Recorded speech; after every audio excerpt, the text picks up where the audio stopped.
Once you've produced an outline of your report, you're going to need to add some content in order to build your argument. Words, pictures, and tables. Adding words and honing them to say exactly what you want to say will be your biggest challenge and take most of your time. So you'll be looking for ways to get your words down quickly. You may have heard of touch typing. Touch typing involves using fingers of both hands and lets you find the right key without even looking. It was very useful in years gone by when people had to use old-fashioned typewriters for writing reports. These days you can use the undo command to remove mistakes. If you already know how to touch type, then that's great, but if you don't know how to touch type, learning it now will be a waste of time. There are two further ways of getting text in quickly. If you've already written something similar elsewhere in another report that you think will be useful, you can cut this material from that report and then paste it where you want it in the new report. Providing this is your own original work, this isn't cheating or plagiarism, it's just being efficient.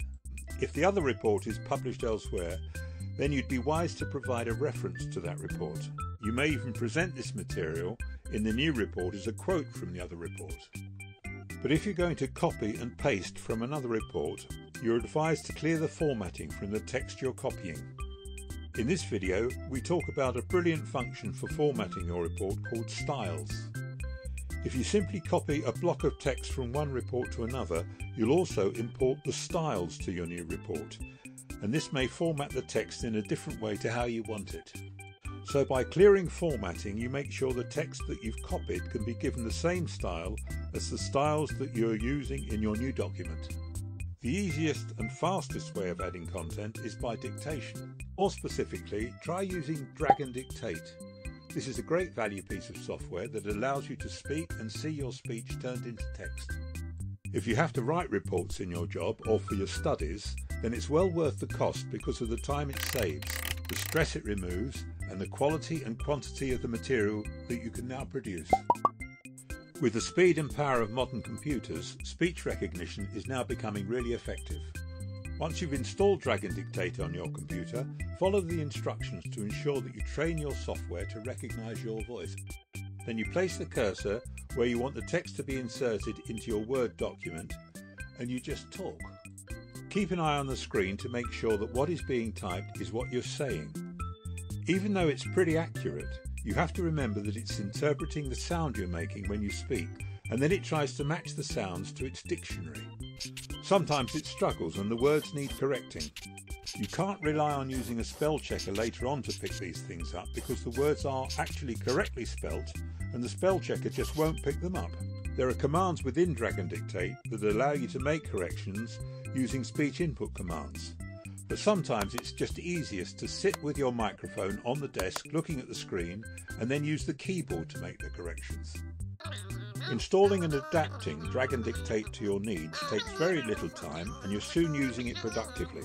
You can find out more about Drag and Dictate by clicking on the link in the video description below. Illustrations such as diagrams, graphs and photographs are all important in reports. Illustrations help clarify what's being intended in the text. It's often easier to write about something if you can also illustrate it for the reader. The crucial thing to understand when using graphics is to ensure that they are of a sufficiently high resolution, such as 600 dpi. This will ensure that your pictures stay at a high quality. This picture looks fine because it was saved as a high resolution graphic.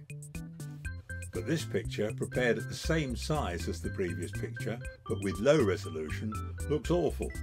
If your pictures look poor when they're printed, then it's likely to do with the graphics resolution. You'll probably need to save or export your graphics as JPEG files, or a similar file type that can be recognised by Microsoft Word.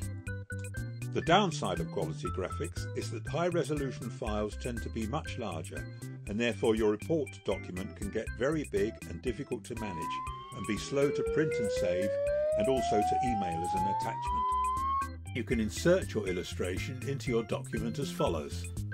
Make sure the cursor is in the right place. Select Insert and then Picture from File. Then you have to locate the file you want to insert. Alternatively, you can just copy your picture from one place and then paste it where you want it to appear in your report. Sometimes when you import a new illustration, it's too big, so you need to adjust its size. Just click on the illustration and you will see little boxes appearing at the corners, and these are called sizing handles.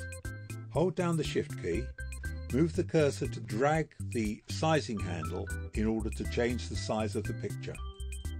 Holding down the Shift key, make sure that the height and width of your diagram remain in the correct ratio. Then you can release the Shift key and the mouse button.